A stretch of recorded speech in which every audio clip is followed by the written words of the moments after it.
We all remember the scene. Will Smith huddled on the cold, tiled floor of a public restroom in San Francisco BART station. His arm is wrapped over his sleeping son, his foot pressed against the door, as someone outside beats on it, trying to get in.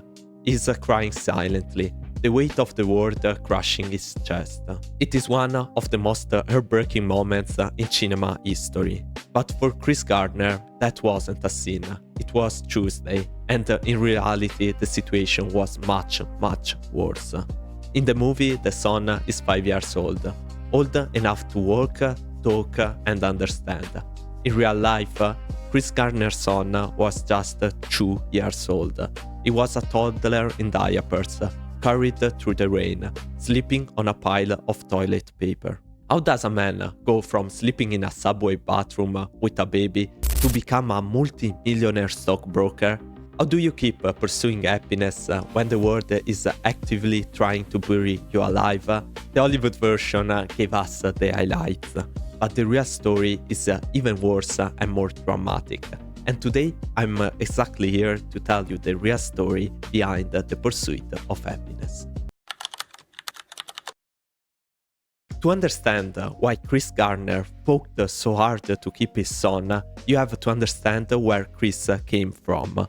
Born in Milwaukee in 1954, Chris didn't have a father. He had Freddie Triplett, his stepfather. Freddie was a man of immense cruelty. He didn't just eat, he humiliated. On a Christmas day, while Chris was taking a bath, Freddie held a shotgun to Chris' chest and told to him to get out of the house, and he let him out butt naked to freeze. Freddie would regularly beat Chris' mother, Betty Jean, in front of the children. He was a true monster.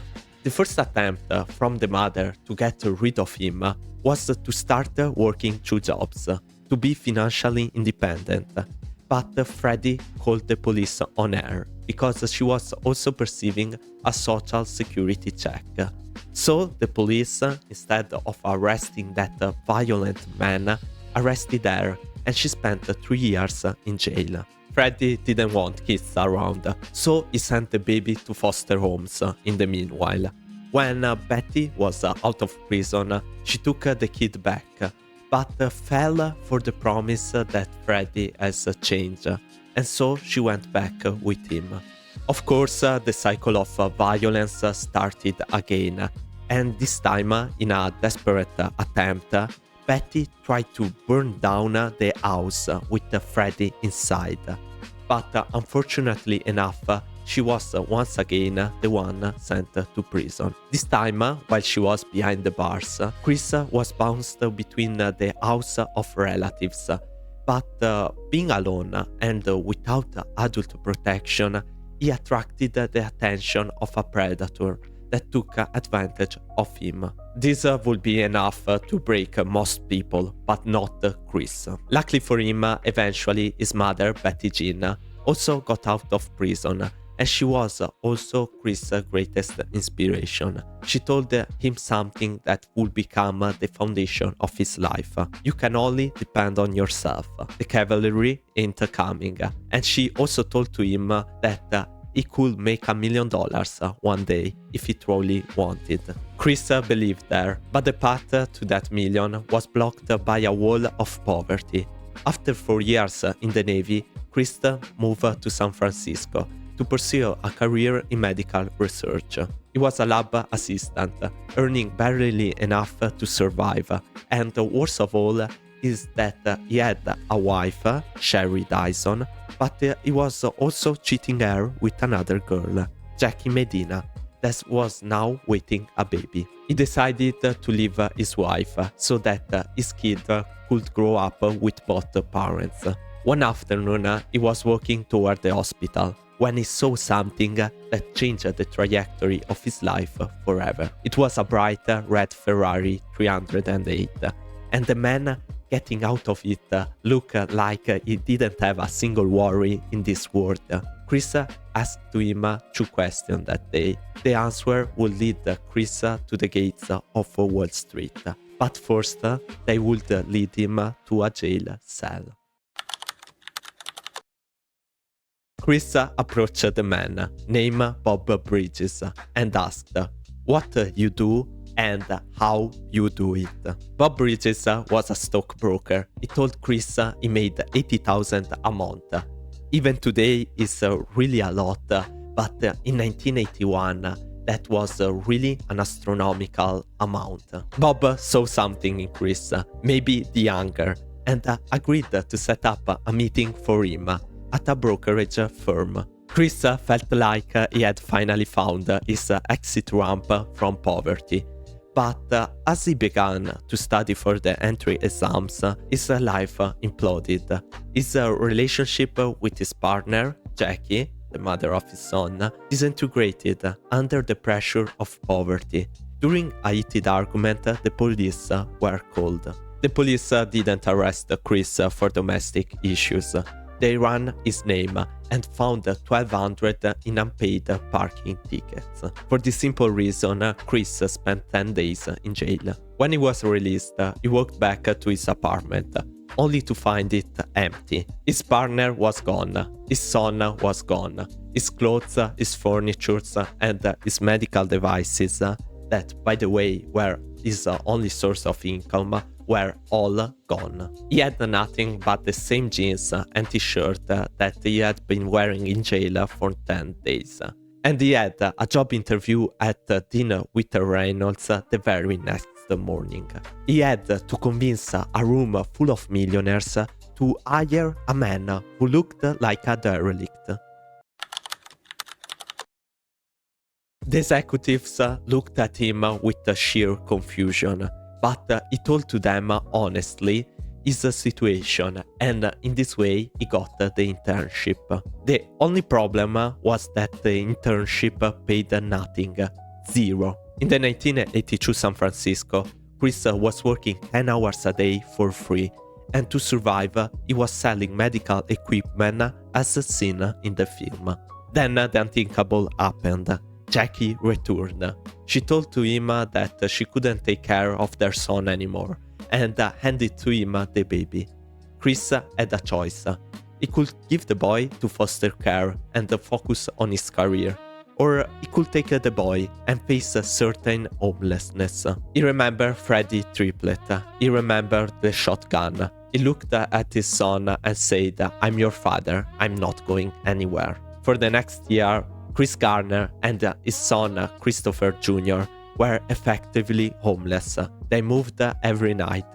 They stood in soup lines at the Glide Memorial Church. They slept under the desk at the office after everyone left. The most terrifying moment was when they once stayed in a hotel where the manager kicked them out into the rain. Chris had nowhere to go. He walked into the BART station and found that famous bathroom. He sat on the floor, holding a crying 2-year-old baby. This was the peak of struggle. Chris was making 200 calls a day at Dinwiddie, competing with Ivy League graduates who went home to mansions while he went to a homeless shelter. Chris Gardner became a master of working harder than everybody. He arrived at the office at 6 a.m. and was the last to leave. He never drank water because he didn't want to waste time going to the bathroom. He stayed on the phone constantly. He lived by a philosophy called productive paranoia. He knew that if he missed one call, if he slowed down for just 1 second, he and his son would be on the street for good. Christopher Jr. spent his days in a cheap daycare, where the woman in charge would let the kids watch TV all day. Chris knew it, and it broke his heart. Every morning he dropped him off. But he had to keep moving. He had to keep the pursuit. Finally, the day of the exam came. In the movie, it is a dramatic scene where he's called into the office. In real life, it was a slow realization. He didn't just pass the exam, he was the top performer in the entire program. Finally, he got his first paycheck. It wasn't a lot, just $1,000, but it was a steady income. and was enough to get back on his feet. Chris Gardner didn't just become a stockbroker, he became a legend. He eventually founded his own firm, Gardner Rich & Co., in a Chicago apartment with just $10,000. Chris Gardner's rise was incredible. He moved to Bear Stearns, where he became a top earner, then struck out on his own in 1987. His firm, Gardner Rich & Co., was a massive success. The man who once couldn't afford a transit fare was now worth an estimated $60 million. But Chris realized that happiness isn't a destination, it is a choice. In 2012, his wife, Holly Ann Nordwick, a different woman from the mother of his son, passed away from his cancer. Before she died, she asked to him, "Now that we see how short life can be, what are you going to do with the rest of your life?" Chris decided that from now on, he wanted to motivate people. He had closed his firm in 2006, and he now decided that his new pursuit would be helping others find theirs. Today, Chris Gardner is one of the most sought-after speakers in the world. He travels 200 days a year, not to sell stocks, but to sell hope. He works with organizations to end homelessness and advocates to reduce the social inequalities. Chris Gardner's story isn't just about the money. It is about the fact that your current circumstances are not your final conclusion. He proved that you can be homeless, but you don't have to be hopeless. He proved that if you have a why strong enough, you can overcome everything. Thank you for watching till the end. Remember to subscribe because it really helps the channel grow. And I think that if you like this story, you might also like the story of Elon Musk. The video is right here.